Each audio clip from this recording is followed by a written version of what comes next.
বান্দরবনের লামা উপজেলার ইয়াংসামুক হেডম্যানপাড়া সরকারি প্রাথমিক বিদ্যালয়টি এখন মারাত্মক ঝুঁকিপূর্ণ। ভবনের ছাদের ভেঙে ফাটল দেখা দিয়েছে, বেরিয়ে এসেছে রড আর খসে পড়ছে পলিস্টার ও কংক্রিট। যে কোনো মুহূর্তে ঘটতে পারে বড় ধরনের দুর্ঘটনা। এই অবস্থায় আতঙ্কে দিন কাটছে শিক্ষার্থী, শিক্ষক ও অভিভাবকদের।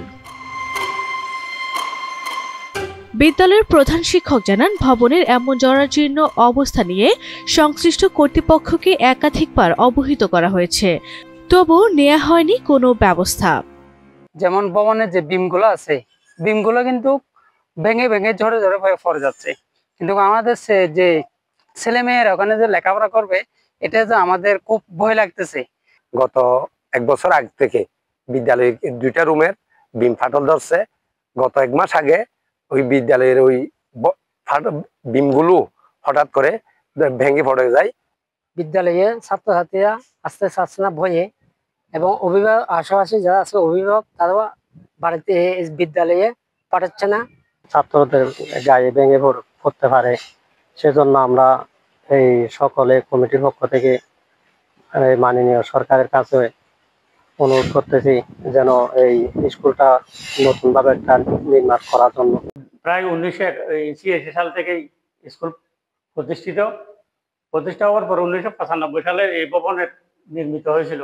এই ভবনটি এখন ঝুঁকিপূর্ণ, যাতে আপনাদের মাধ্যমে আমরা ঊর্ধ্বতন কর্তৃপক্ষকে অবগত করতে চাই যে খুব দ্রুত যাতে আমাদের এই ভবনটা নতুন ভবন করে দেওয়ার জন্য আপনাদের মাধ্যমে এই জোর আবেদন জানাচ্ছি।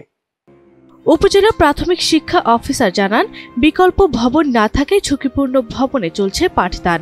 তবে অবকাঠামো উন্নয়নে ঊর্ধ্বতন কর্তৃপক্ষের নিকট জানানো হয়েছে।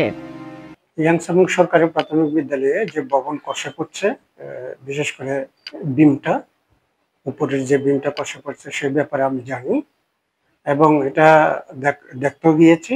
দেখার পরে আমি এটা এলজিডি কে জানাই। এলজিডি একটু টেকনিক্যাল সাপোর্ট দিবে।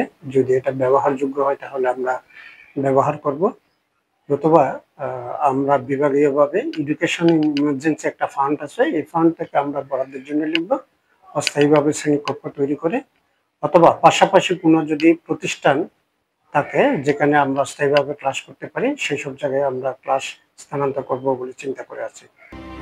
শিক্ষার্থী, শিক্ষক ও অভিভাবকরা প্রত্যাশা করছেন দ্রুত এই জরাজীর্ণ ভবন সংস্কার করে ঝুঁকিমুক্ত পরিবেশে পাঠদান নিশ্চিত করা হবে।